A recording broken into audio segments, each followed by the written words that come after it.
ده جيلي. سلام عليكم، ازيكم عاملين ايه؟ ده جيلي. هنعمل جيلي. الجيلي بسيط يعني، ماهوش صعب ولا حاجة. باكو جيلي اهوتي مفرغاه في الطبق اهو، وبسخن المية وحط عليه شوية سكر، ومخرطة شوية موز مقطعاهم، وهحطهم هحطه في الكوبايات.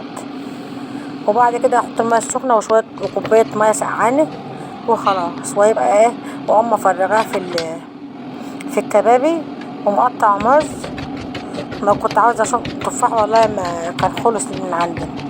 وبعدين اقوم حطها في الكبابة، واقوم حطها في التلاجة لما ايه يبقى يجمد ويبقى حلو، وبعدين ناكله بقى.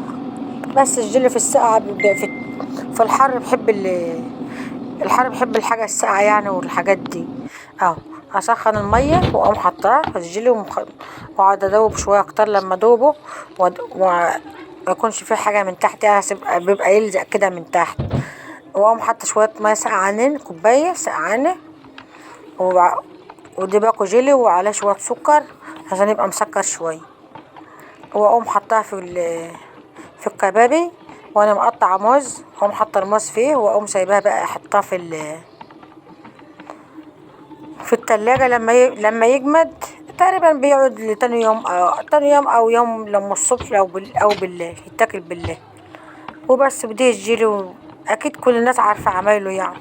عمايله مش صعبة، مكتوبة على العلبة وكده. مش ماهوش صعب ولا حاجة، عمايله في ساعتها. وبعد كده بقطع في الموز اهو. وبعد كده اقوم حطها بقى في الكبابي. وبعد ما اخلص بقى تقطيع فيه، بقوم حاطه الجيلي فوق الموز، وحطها في التلاجة بقى ان شاء الله لما يجمد وناكله بقى اهو. وخلاص كده دي الجيلي.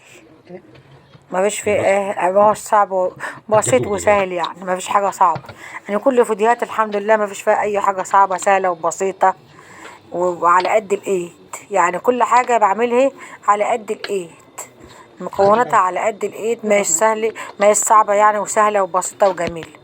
وفي ساعتها بتتعمل. كل اللي انا بعمله، الروتين اللي انا بعمله كله سهل وبسيط. ما فيش حاجة صعبة، ما فيش مكلفة يعني. ما فيش حاجة مكلفة حد. الجيلي ما حدش بيستغنى عنه في الحر. وما تنسوش الاشتراك في القناة، واشوفكم في فيديو اخر ان شاء الله. مع السلامة يا حبايبي.